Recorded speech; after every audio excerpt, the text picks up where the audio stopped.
तो इसमें 3 थ्योरम आपको ध्यान देनी है। सबसे पहले कि एक ही कॉर्ड से सेंटर पर बना हुआ एंगल उसी कॉर्ड से सरकमफ्रेंस पर बने हुए एंगल का 2 टाइम्स होता है। सेंटर वाला एंगल क्या होता है? 2 टाइम्स होता है। ओके, यदि सेम आर्क से सरकमफ्रेंस पर बना है एंगल और वही उसी आर्क से सेंटर पर बना है तो सेंटर वाला 2 टाइम्स होता है ऊपर वाले एंगल का। ओके, तो याद रखिए, चाहे 1 कॉर्ड कह दीजिए चाहे 1 आर्क कह दीजिएगा। ओके, इसी प्रकार सेकंड है कि सेमी सर्कल पर ये सेंटर है ओ, सेमी सर्कल पर बना हुआ ट्रायंगल राइट एंगल होता है। सेमी सर्कल पर कोई भी ट्रायंगल बना हो वो राइट एंगल हो गया, यानी उसका जो सरकमफ्रेंस वाला एंगल है वो 90 डिग्री का होगा। ओके, एंड सेकंड, एक ही कॉर्ड से सरकमफ्रेंस पर बने हुए ऑल एंगल आपस में क्या होते हैं? इक्वल होते हैं। कितने भी बने हो, जो नहीं 2 बने 3 भी बन सकते हैं, मोर देन जितने पॉइंट उतने एंगल। ओके, तो सरकमफ्रेंस में जितने भी एंगल बनेंगे 1 कॉर्ड से तो ऑल एंगल आर इक्वल, सारे एंगल क्या होते हैं? इक्वल हो जाते हैं। क्लियर है? तो इन्हीं थ्योरम को लेके अब मैं इस क्वेश्चन को आपको समझाऊंगा। तो देखिए, डायरेक्ट तो आप निकाल नहीं सकते, हमें निकालना क्या है? AOC।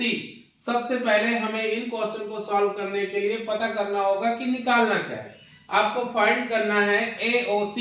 तो देखिए AOC यानी ये एंगल आपको बताना है। तो इस एंगल को निकालने के लिए ये थ्योरम यूज होती है। सेंटर का एंगल निकालना है तो ऊपर का पता चल जाएगा, ये वाला है ना। तो इसको निकालने के लिए मुझे यहां से एक रेडियस खींच देनी होगी इस सर्कल की। कंस्ट्रक्शन करेंगे, ठीक है। अब देखेंगे तो एक ट्रायंगल ये बन गया। तो लिखेंगे इन ट्रायंगल AOB को लेते हैं, ठीक। तो ये रेडियस है OA और OB रेडियस है। तो ये साइड इस साइड के क्या हो गई? इक्वल हो गई। तो ट्रायंगल क्या हो गया? आइसोसेलेस हो गया। क्या हो गया?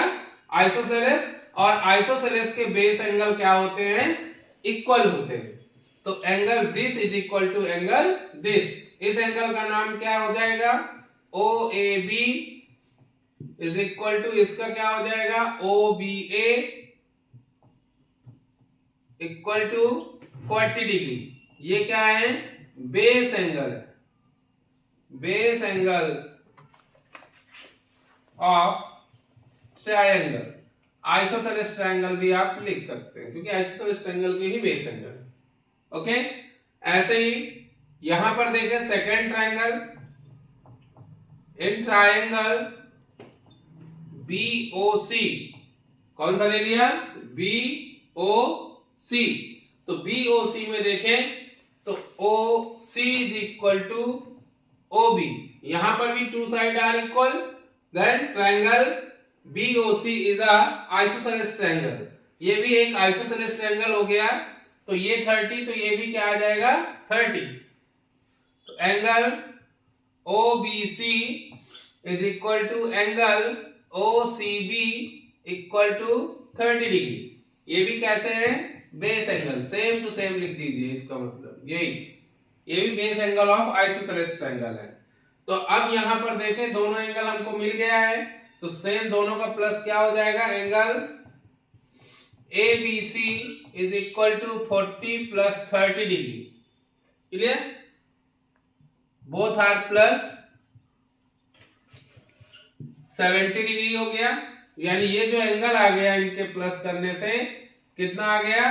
70 डिग्री। अब सरकमफ्रेंस का एंगल क्या होता है? 2 टाइम्स कर दें तो सेंटर का एंगल मिल जाता है। सेंटर का पूछ रहा था कि यहां से मैं ये खींच दूं कॉर्ड, देखिए उसी तरह का बन गया। तो ये 70 का 2 टाइम्स कर दीजिए। Angle AOC is equal to 2 times of 70, तो ये आ जाएगा 140 डिग्री AOC की वैल्यू। क्लियर, ये आ गया 140 डिग्री। ओके, सॉल्व करिए इसे।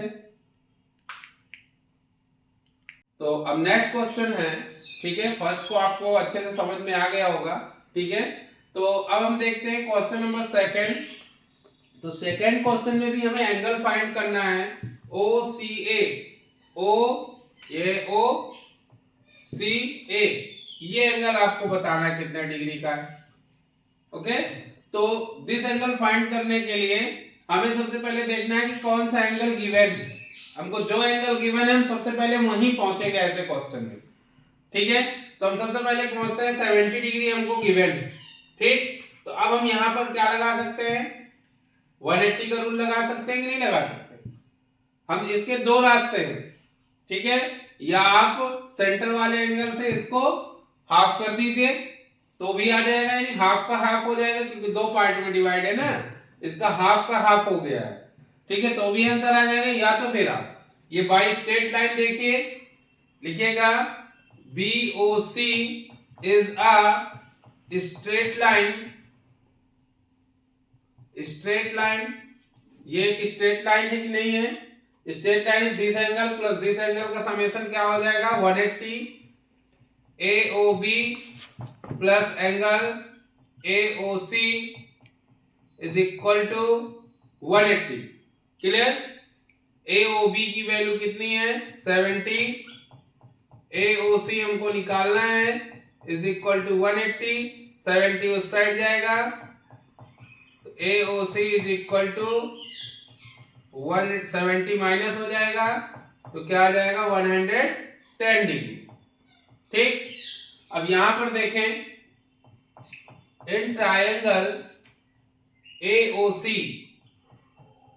AOC को देखते हैं तो यहां पर देखिए OC OA के इक्वल, OA is equal to OC है। तो जब दो साइड जिस ट्रायंगल की इक्वल होती है उस ट्रायंगल को क्या कहते हैं, आइसोसेलेस ट्रायंगल। और आइसोसेलेस ट्रायंगल के दो एंगल क्या होते हैं, इक्वल होते हैं। हम मान लेते हैं कि ये x है, लेट कर लें, लेट इक्वल एंगल x, ठीक है, x ले लिया। उस ट्रायंगल के ऑल एंगल का समेशन कितना होता है 180, तो x प्लस 110, या आप यहां पर लाइन राइट करिएगा, ठीक है, इज इक्वल टू 180, x और x हो गया 2x is equal to 180 minus 110, subtract हुआ तो कितना आ गया 70। x की वैल्यू फाइंड करें तो क्या आ जाएगा 70 डिवाइडेड बाई 2 से कट कर दीजिए तो क्या आ जाएगा 35, तो x is equal to 35 degree. ये आपकी x की वैल्यू आ गई, यही आपका एंगल पूछा जा रहा था, ठीक है। तो एक मेथड ये हो गया, शॉर्ट मेथड देख लीजिए, ठीक है। शॉर्ट मेथड में क्या था, मैंने बोला था सेंटर का एंगल सर्कमफेरेंस का क्या होता है 2 टाइम्स होता है। तो angle OCA is equal to half of angle centre वाले एंगल का हाफ, है ना। 70 है सेंटर का, 2 से कट कर दीजिए 35 डायरेक्ट आ जाएगा। तो आप यहां से भी इसको रचाए, ये मेथड यूज करिए, सेकंड मेथड है और ये फर्स्ट है, ठीक है। अब चाहे जिस मेथड से आपको अच्छा लगे उससे आप लगा सकते हैं, ओके।